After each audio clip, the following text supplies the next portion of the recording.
আজকে অনলাইন ক্লাসে পঞ্চম শ্রেণীর ছাত্রছাত্রীদের স্বাগতম।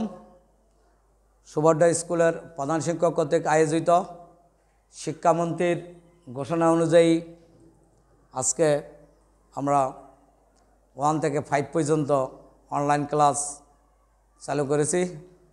সেই হিসাবে আমি কুসুম স্যার তোমাদের পঞ্চম শ্রেণীর ইংলিশ ক্লাস আজকে নিচ্ছি।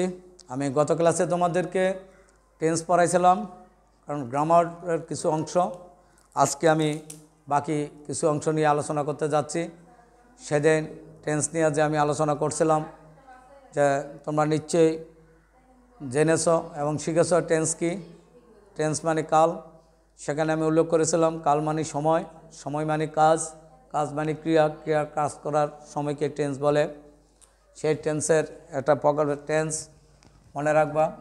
টেন্স হলো verb of action, TNSE tense হলো এটা verb of action, VRB verb of action. ঠিক আছে, টেন্সটা ভার্ব অফ অ্যাকশন।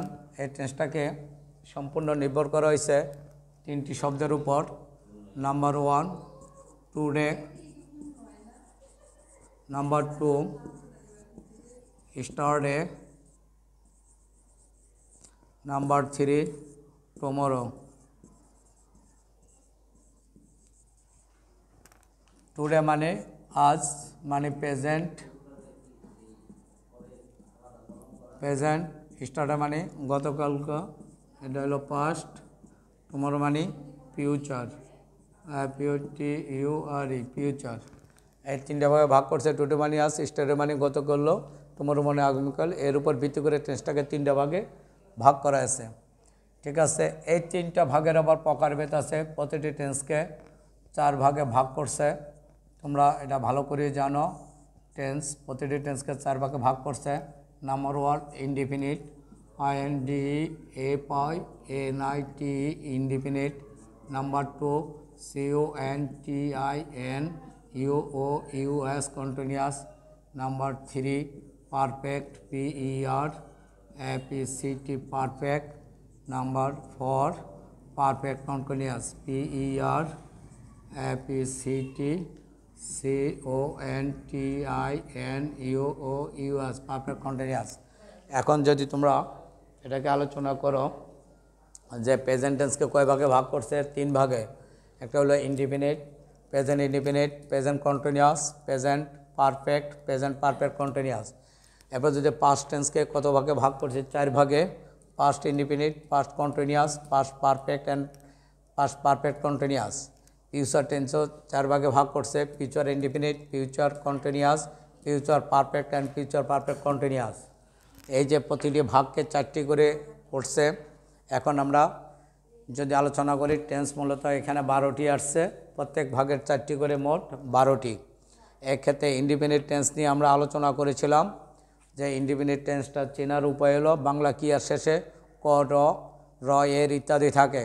ইংলিশে হলো subject, subject plus verb plus object.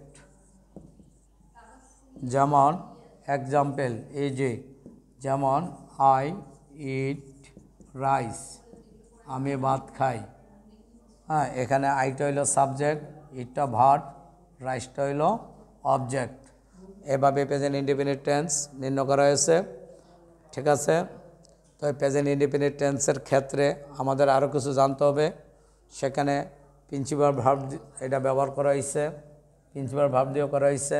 Present independent টেন্সটা তোমার বাংলা ক্রিয়া শেষে র, এর, কর, করিস, কর, খা, যা, পা ইত্যাদি যদি থাকে, তাহলে আমরা বুঝতে পারবো এটা প্রেজেন্ট ইনডিপেন্ডেন্ট টেন্স। বুঝতে পেরেছো তোমরা? প্রেজেন্ট ইনডিপেন্ডেন্ট টেন্সে সাবজেক্ট থাকবে, তারপরে ভার্ব থাকবে, অবজেক্ট থাকবে। কারণ সাবজেক্ট, অবজেক্ট, ভার্ব ছাড়া কিন্তু সেন্টেন্স ফুলফিল হয় না। এটা তোমাদের মনে রাখতে হবে এবং বুঝতে হবে। ঠিক আছে, তো এছাড়াও যদি আমি আরেকটা উদাহরণ এখানে দেই, EG ex for example, he eat rice, সে ভাত খায়। এখানে দেখো, এখানে লিখলাম আই ইট রাইস, এখানে লিখলাম হি ইটস রাইস। তাহলে এইখানে একটা অ্যাজ যোগ হয়েছে, এখানে কিন্তু অ্যাজ যোগ হয় নাই। এটারও একটা কারণ আছে, যেহেতু তোমরা এখনও ছোট, তারপরও সেটা তোমরা জেনে নাও। এখানে অ্যাজ হওয়ার কারণ হলো এখানে সাবজেক্ট আই, এখানে সাবজেক্ট হিটা এখানে থার্ড পারসন সিঙ্গুলার নাম্বার।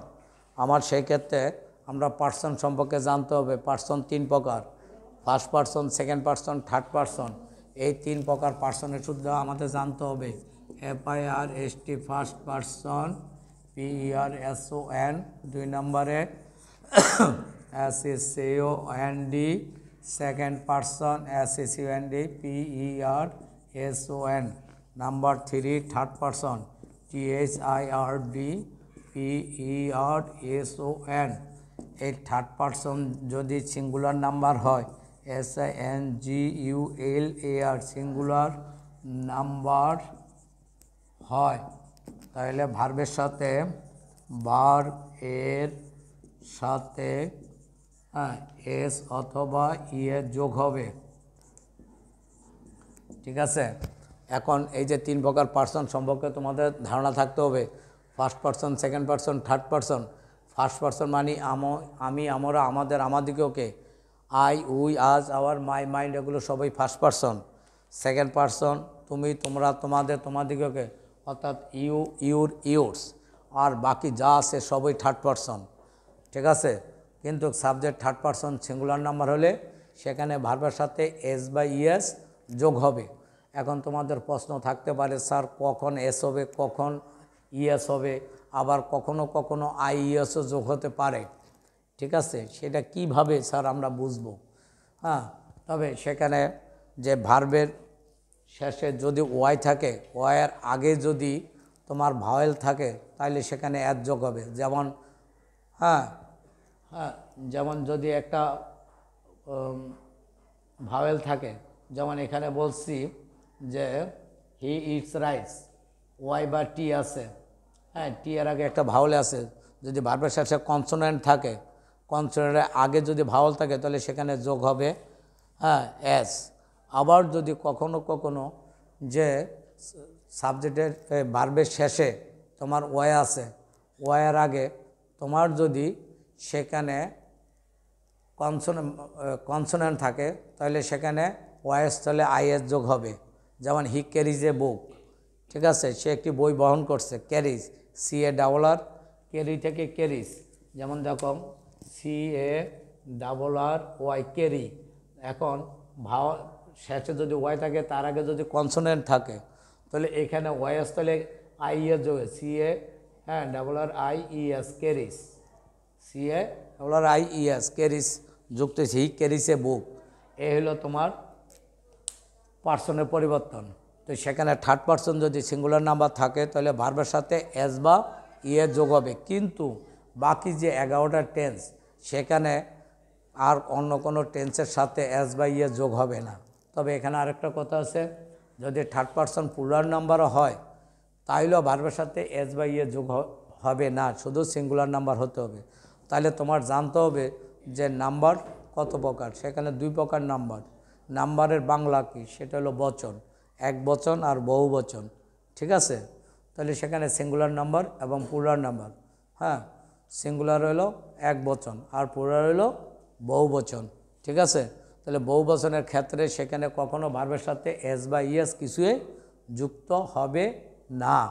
বুঝতে পেরেছো? এটা হলো প্রেজেন্ট ইনডিফিনিট টেন্সে। এরপরে কন্টিনিউয়াস টেন্স। বর্তমানকালে কোনো কাজ করা হইতেছে, তার ফল এখনও বিদ্যমান আছে, এটা হলো প্রেজেন্ট কন্টিনিউয়াস। কিন্তু কন্টিনিউয়াস টেন্সটা আমরা কীভাবে চিনব?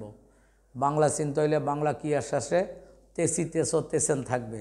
করিতেছি, খাইতেছি, যাইতেছি, পাইতেছি, দেখতেছি, ঘুমাইতেছি, কাজ করতেছি, যা কিছু করো, তেসি থাকতে হবে। তেসি, তেসেন, করিতেছি। তাহলে সেক্ষেত্রে সেখানে তোমার স্ট্রাকচারটা একটু পরিবর্তন হবে। সেখানে তোমার অক্সিলারি ভার্ব সম্পর্ক জানতে হবে। অক্সিলারি ভার্ব, এখন অক্সিলারি ভার্ব যদি না জানো তাহলে তো হয় না। প্রথমত ভার্ব কি সেটাও তোমার জানতে হবে। ভার্ব হলো you have done everything within 24 hours is called verb. অর্থাৎ 24 ঘন্টায় তুমি যা করবে সেটাই তোমার ভার্ব। ভার্ব মানে ক্রিয়া, ক্রিয়া মানে কাজ। তুমি যা করবে সেটাই ভার্ব। 24 ঘন্টায় তুমি যা করবে সেটাই ভার্ব।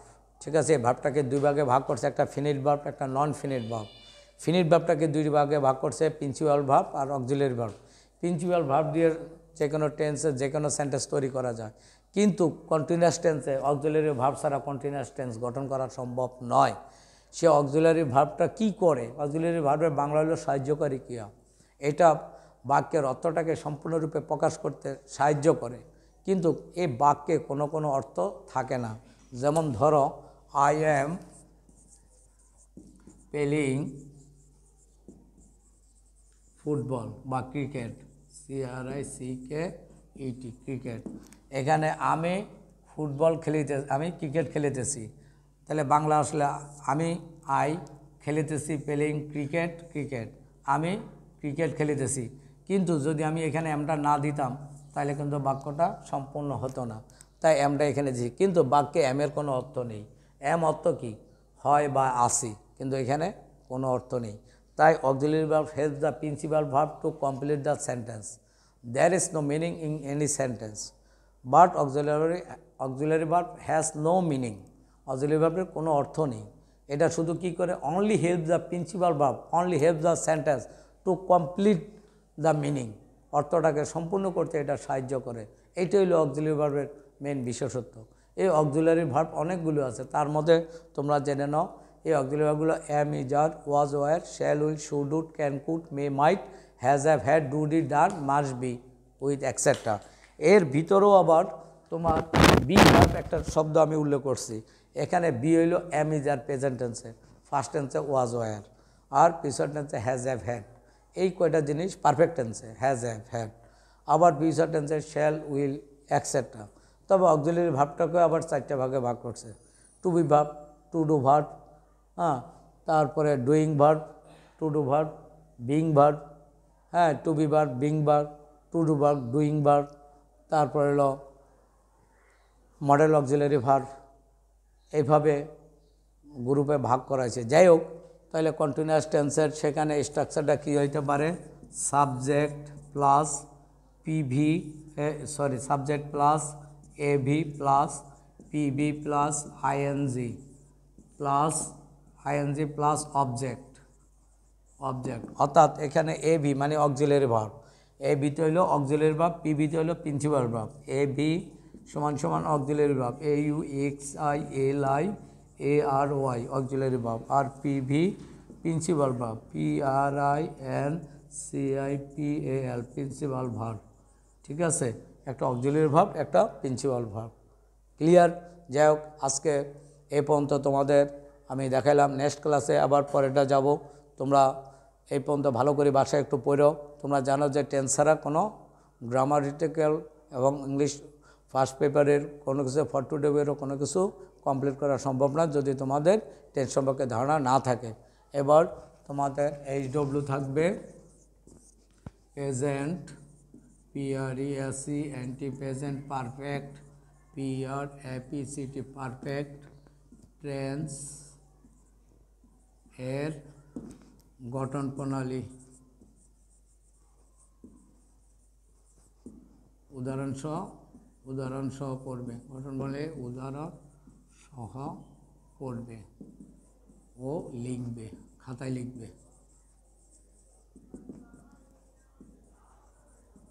ওকে, তোমরা ভালো থাকো, স্বাস্থ্যবিধি মেনে চলো, মনোযোগ দিয়ে পড়াশোনা করো। Thank you so much.